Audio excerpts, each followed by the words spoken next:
crítica, la noticia del día, la mesa de los noticieristas, con Milton Rojo, Javier Cabrera y Francisco Arizmendi. Los noticieristas, observando en vivo.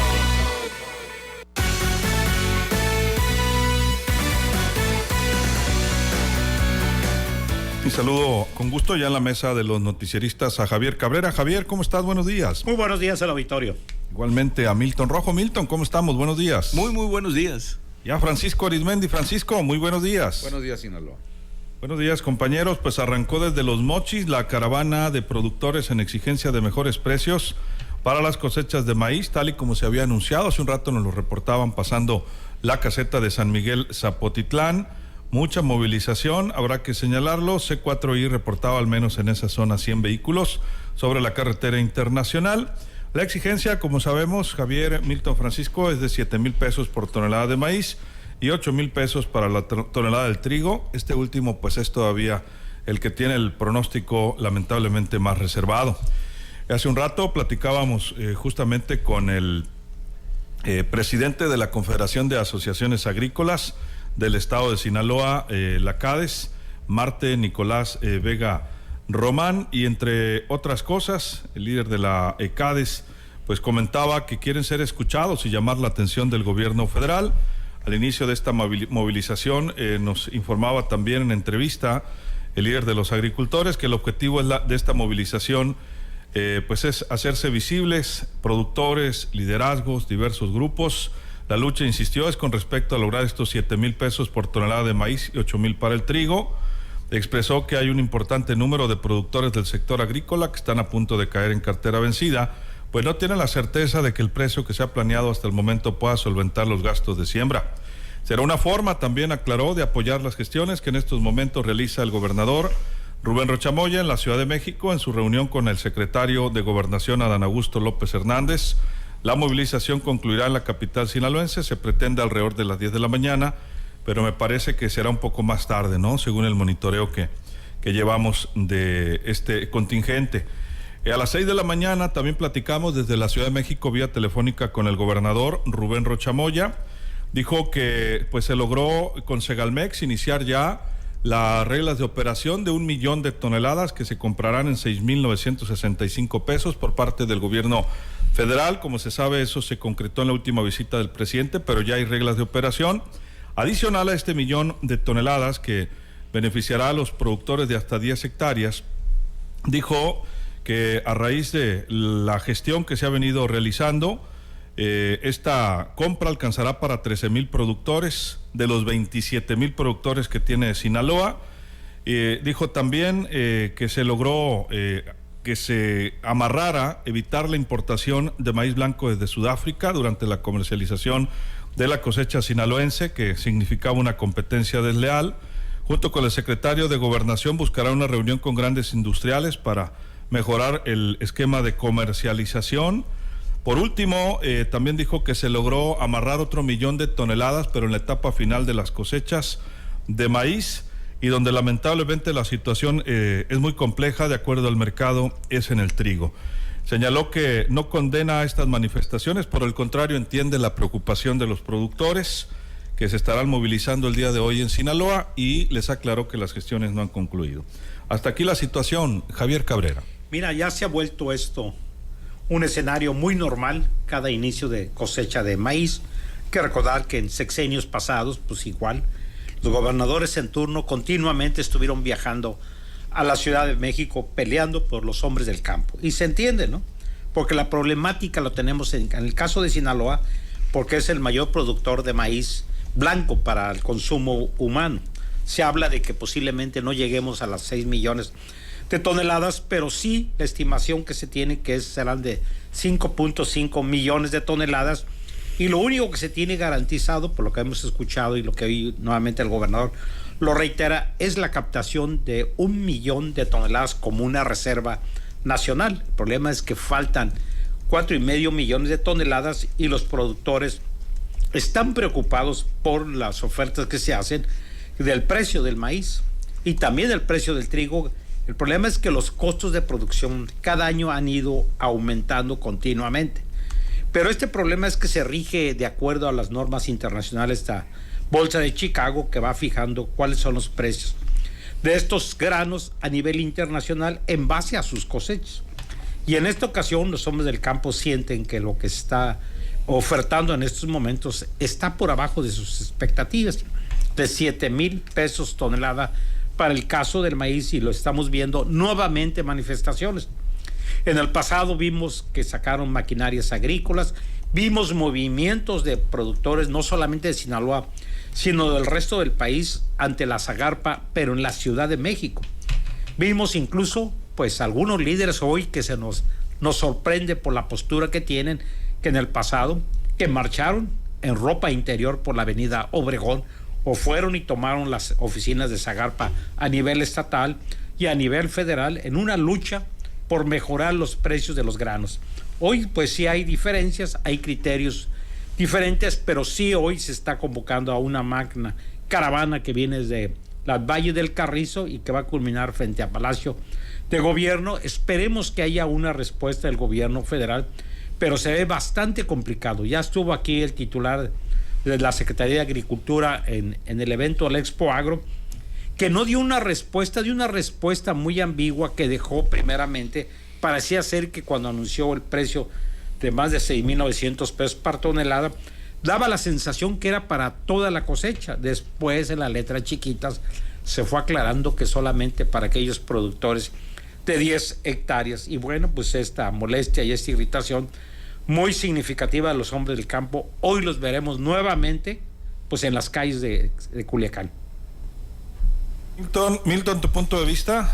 Bueno, precisamente eso que comentaba Javier, la resistencia, la forma en cómo se van a expresar estos productores agrícolas, pues es la forma en que también de una manera u otra va a ir habiendo respuesta. Ahorita ya el gobernador dijo que habría un excedente más en cuanto a la respuesta que están pidiendo los productores, pero aún así va a ser el tono en cómo la resistencia se dé, es como también pudiera haber otro tipo de respuesta. ¿Por qué? Porque la dimensión en el tiempo es fundamental para entender un proceso social, y memoria es recuerdo, y el recuerdo te lleva a la comparación. De un lado, ¿cuál era la respuesta de los gobiernos cuando había cierto tipo de luchas de otro nivel? ¿Por qué? Porque muchas de estas luchas venían desde la izquierda, cuando empieza el proceso neoliberal de empezar a desmontar el campo. Entonces había una lucha de la izquierda muy contestataria, pero ahora pues parte de esa izquierda pues está en el poder, y pues de contestataria pues pasó a ser lo que un tuitero decía, un tuitero del sur de Sinaloa decía, los neocalladores.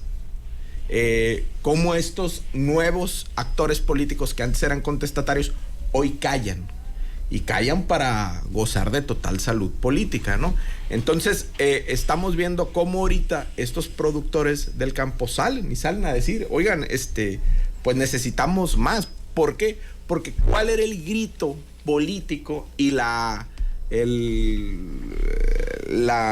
bandera de la izquierda cuando no era gobierno? Sin maíz no hay país. Y ese fue uno de los grandes banderas políticas que incluso llegaron a tomar el Congreso de la Unión, pues por lograr unas mejores alternativas para sus productos.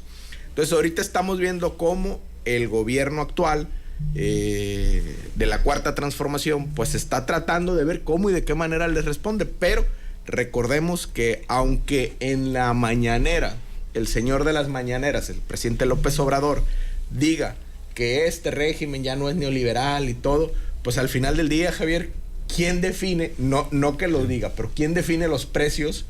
El gobierno federal. Sí, pero al final a través de la Bolsa de Chicago. A través de la Bolsa de Chicago, tan neoliberal como las camisas Brooks Brothers que algunos miembros de la Cuarta Transformación utilizan. Pero bueno, eso es cuando al neoliberalismo lo lapidan en una mañanera, pero en los actos y en las formas es otra cosa. Y tan es otra cosa que ahorita están batallando por los recursos. ¿Para qué? para lograr unos mejores precios de garantía. Francisco, ¿tu punto de vista? Mira, yo creo que este actual sexenio del presidente López Obrador, de Morena, de la Cuarta Transformación, del cambio, va a ser sin duda el peor sexenio de los últimos para nuestros productores, para el sector del campo. Es decir, en campaña, ¿qué nos ofrecen los candidatos presidenciales? López Obrador no fue la excepción. Antes era más difícil ubicar o dar, pues con el archivo. Hoy es cuestión de meterte a las redes, meterte a YouTube, y ahí encuentras discursos incendiarios de que espérense que llegue yo y van a ver cómo le viera al campo. Pero uno dijo, ¿cómo? Esta mañana el presidente López Obrador llegó de invitado ahí a su mañanera al secretario de Hacienda, que muy pocas veces sale a dar la cara, excepto que se lo ordene nada más el presidente de la República, para hacer toda una ecuación, pues, de la operación que se hizo con la adquisición de 13 plantas generadoras de energía eléctrica de Iberdrola, la vilipendiada Iberdrola, desde campaña y desde la presidencia, y que de repente, bueno, pues le compraron esas 13 plantas en algo así de cerca de 6,000 millones de dólares. Cuando salió la información oficial nos dijeron que no iba a haber necesidad de endeudarse, que porque estaba el Fonadín, pues yo no sabía lo que era el Fonadín. Su fondo. Pero ahora resulta que sí, que va a haber que una gran parte va a tener que endeudarse y que todo está muy bien. En conclusión, de que gracias al buen manejo económico que ha tenido este gobierno federal, México tiene suficientes reservas para el país. Entonces uno no se explica que si sin maíz no hay país, como gritaban ellos en las calles cuando eran oposición, y si siempre han cantado en campaña que la meta es lograr la autosuficiencia alimentaria, ¿por qué México es uno de los países que tiene la suerte de tener suficiente agua hasta ahorita para sacar adelante lo que consumimos? ¿Por qué no se le apoya como en Estados Unidos, por ejemplo, con los subsidios que le dan allá a la agricultura? Aquí al revés. Aquí pues ya acaban de cerrar la financiera rural y todo va conectado, todo lo que se va desapareciendo.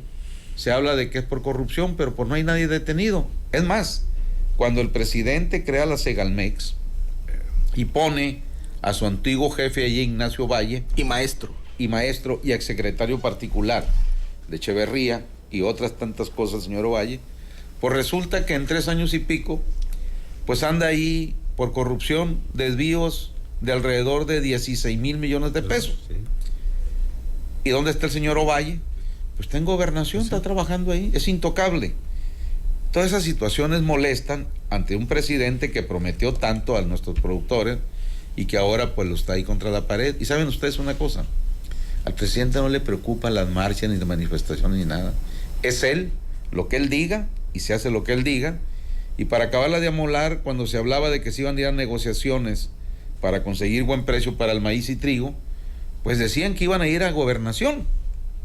O sea, no se oía que iban a ir con el secretario de Agricultura o con el secretario de Hacienda a gobernación.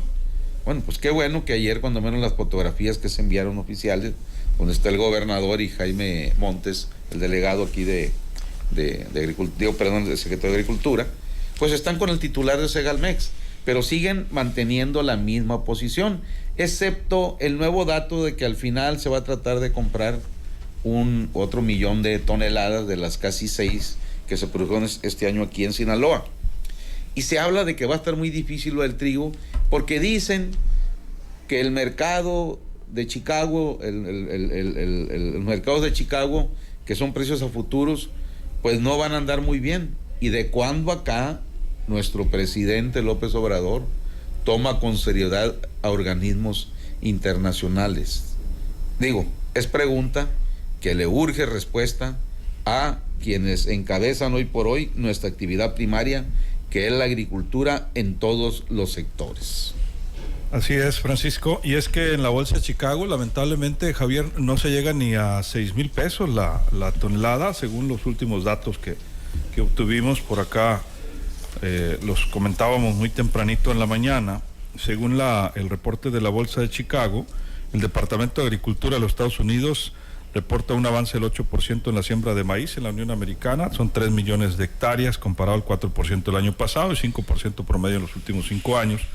Y el trigo llega a un avance del 10%. El asesor agroindustrial y financiero Samuel Sarmiento informó que el maíz ganó $0.8 y se ubica actualmente en $253.73 tonelada, algo así como 5,685 pesos por tonelada de maíz, considerando una base de $61 ya. O sea, estamos a alrededor de 1,315 pesos de llegar al precio que piden los productores por tonelada, y el trigo también, pues piden 8,000. El mercado ahorita internacional está dando 5,305 pesos. Javier, conclusiones. Sí, el problema hay que recordar es que ya estamos regidos en un mercado abierto y que tenemos que hacer competencias incluso contra nuestros socios comerciales. Es toda una cuestión. ¿Por qué el presidente tiene que acatar estas disposiciones o basarte en la bolsa de Chicago? Porque así está establecido los mecanismos de comercialización. Es prácticamente imposible que los industriales vayan a aceptar comprar un maíz en 7,000 pesos, que liquiden a los productores cuando pueden adquirirlo en los mercados internacionales a precios mucho más bajos. Pues bueno, una de las argumentaciones que se va a hacer es que esto va a tener un impacto aún todavía mayor en muchos productos, sobre todo en algo básico para los mexicanos, en el precio de la tortilla. Y es ahí donde pues está la negociación. Se ve bastante complicado, porque no es solamente que el gobierno federal fije algún precio de 7,000 pesos. El problema es que los industriales te vayan a adquirir bajo este esquema y hagan algún tipo de maniobras que normalmente lo hacen. Cada temporada Sinaloa siempre tiene problemas, por lo menos para colocar en un excedente que se dice que es poquito más de 1 millón de toneladas, cuando los precios son atractivos.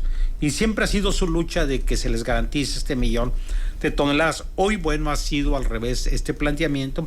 Están garantizadas el primer 1 millón de toneladas que se van a adquirir con un precio atractivo para muchos. No llega a los 7,000, pero falta poquito, ¿no?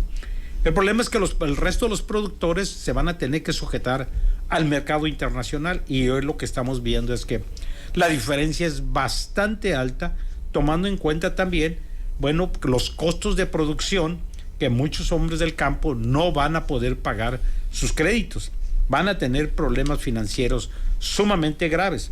Y ya sabemos los criterios del gobierno federal, que ve a los hombres del campo de Sinaloa y de otras regiones del norte del país como unos hombres ricos que ganan mucho dinero, y ese es el concepto que tiene López Obrador, y por lo cual pues, ha quitado mucho de los apoyos que tenían los hombres del campo.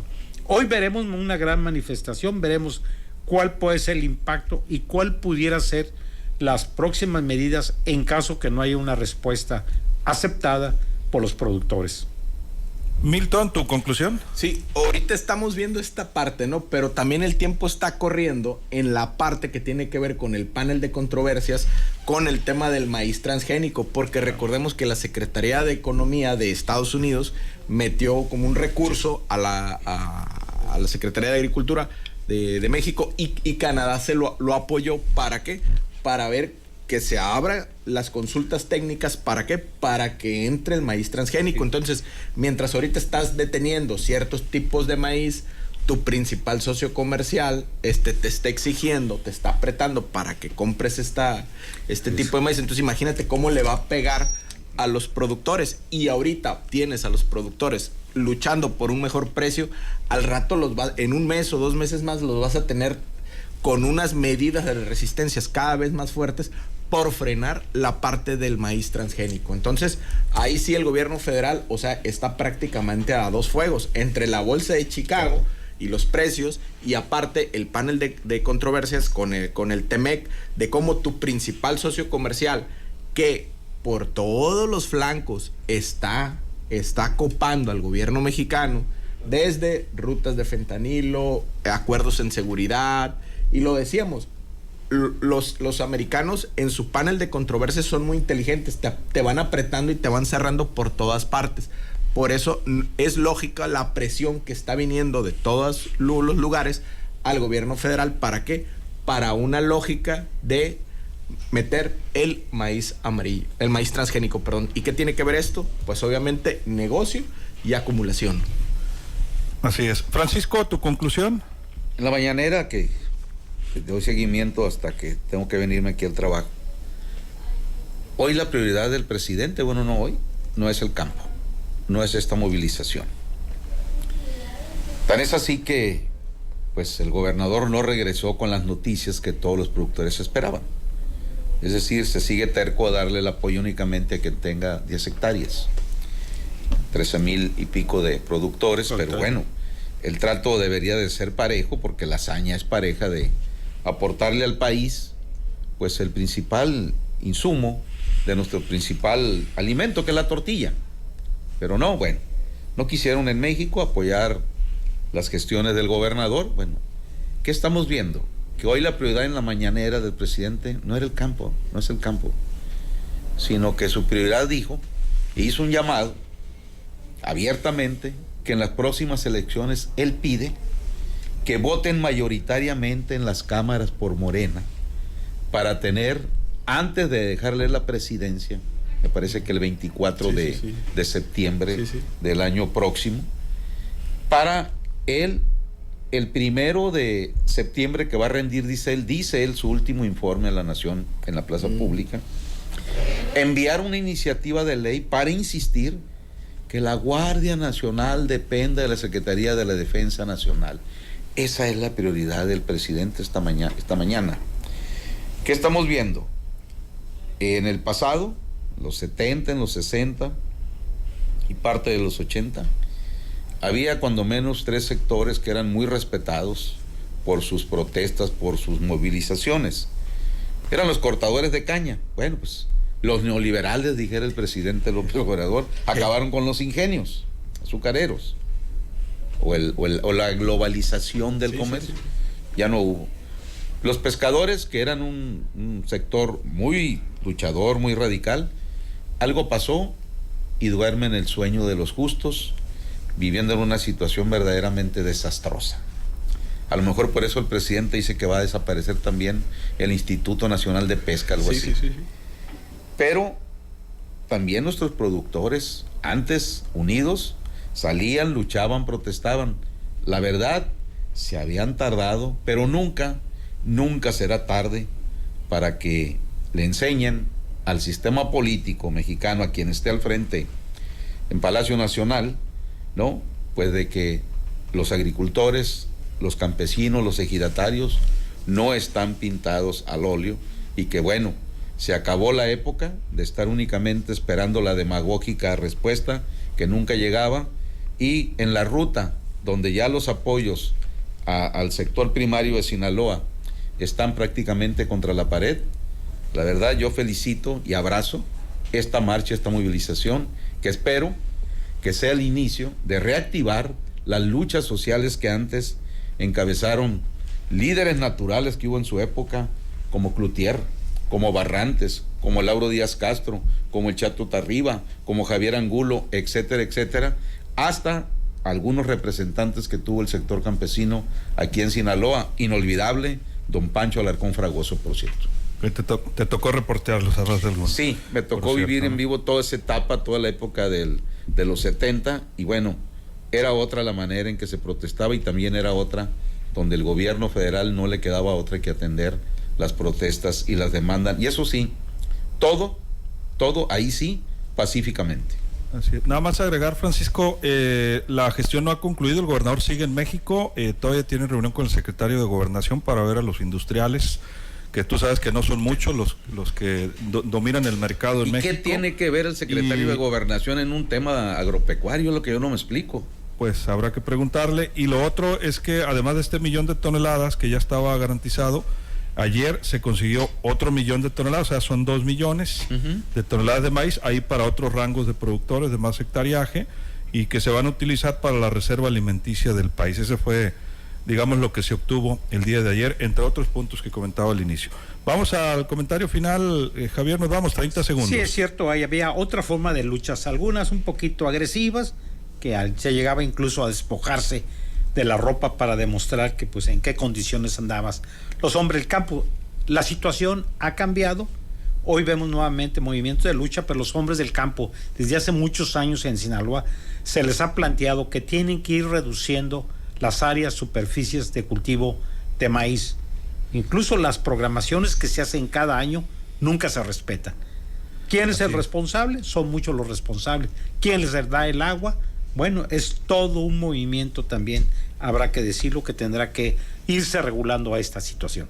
Aunque ha habido ocasiones, Javier, en que el mismo gobierno federal les ha incentivado a que siembren más porque hace falta el alimento y cuando viene la cosecha vienen estas broncas. Bueno, recordar que en la época de Labastida Ochoa, que era el secretario de Gobernación, el profesor Jan González, él vino precisamente a alentar la producción de maíz a Sinaloa. Muchos decían que las superficies de Sinaloa no eran aptas. Si yo mal no recuerdo, en aquella época se levantaba máximo 200,000 toneladas de maíz, Sinaloa. Pero el mismo presidente López Obrador, hablando de este gobierno, también ha incentivado que se siembre más maíz y en la pandemia lo hizo y bueno, pues ahora se vino este problema. El año pasado fue un muy buen año, y que habrá que decirlo, pero el mercado dio precio, no le costó al gobierno, entonces yo creo que sí el gobierno federal puede invertirle más recursos este año. Muchas gracias, Javier. El problema es que tiene perdido 15,000 millones de pesos, más 15,000 millones Segalmex en inversiones mal hechas. Que lo encuentren, urge. Así es. Milton, 30 segundos. Sí, bueno, en la teología de la transformación importa más la virtud cardinal de la capacidad. Entonces, de la lealtad. Es más leal un productor de 10 hectáreas que un productor grande. Entonces, ahorita explicabas tú algo y es, Francisco, que es de aquí para el Real lo que va a contar en la sucesión presidencial. Va a importar más los mecanismos de control, como es el monopolio de la violencia, la Guardia Nacional, el Ejército, que la maquinaria de la alimentación, que ese también es un dispositivo de control, pero eso después hablamos. Muchas gracias. Gracias, Milton. Muchas 30 gracias. segundos, Francisco. Efectivamente, y no hay gobernador que haya llegado aquí a Sinaloa a ese nivel, por más pésimos que hayan sido, etcétera, que no le entiendan precisamente al problema del campo, más o menos.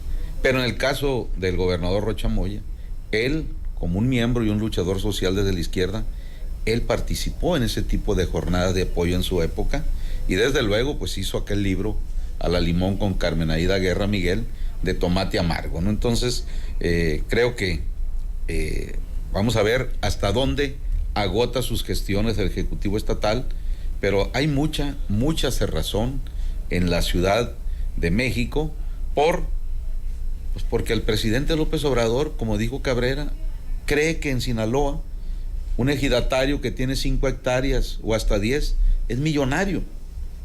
¿Por qué?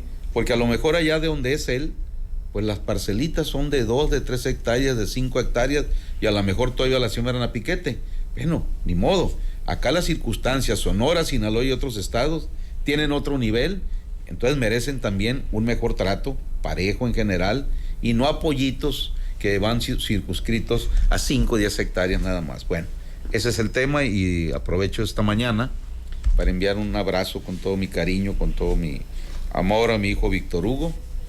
Hoy cumple 41 años, ya se hizo viejo el plebe. Pues ya sabes, hijo, ahorita nos vemos para desayunar ahí en el zarandeado, ahí escogiste, no eres tonto. Y bueno, pues bendiciones y todo para adelante. Un abrazo. Felicidades a tu hijo, Francisco. Pero ahorita, Pancho, ni con 30 hectáreas un productor agrícola podemos decir que está en ese nivel económico que comentabas, a cómo está la realidad. Pues mira, de los que estamos aquí en la mesa, mucho. Yo creo que el único que anduvo en la parcela trabajando en las pizcas en el campo fuiste tú, Luis Alberto. Sí. Lo mismo cuando eras niño ya en el ejido Valdés Montoya, donde te parieron, que pues allá en tu otra tierra adoptiva, pues que es en la brecha Guasave. En la brecha. Sí, la verdad es que le batallan y mucho los productores agrícolas con los altos insumos y con la desaparición de financiera, entre muchas otras cosas. Muchas gracias, Francisco. Buenos días, Sinaloa. Y aprovecho pues a Culiacán, pero con raíces en Nabolato. Le enviamos un fuerte abrazo a mi primo Serén Iván García Sánchez, que hoy está de cumpleaños. Enviamos un fuerte abrazo. Esperemos que haya regalo ahí de toda la familia, primo. Muchísimas felicidades. Así nos despedimos. Se queda bien acompañado en Que Vibra, el show del Mariconcho, y que la pase de lo mejor.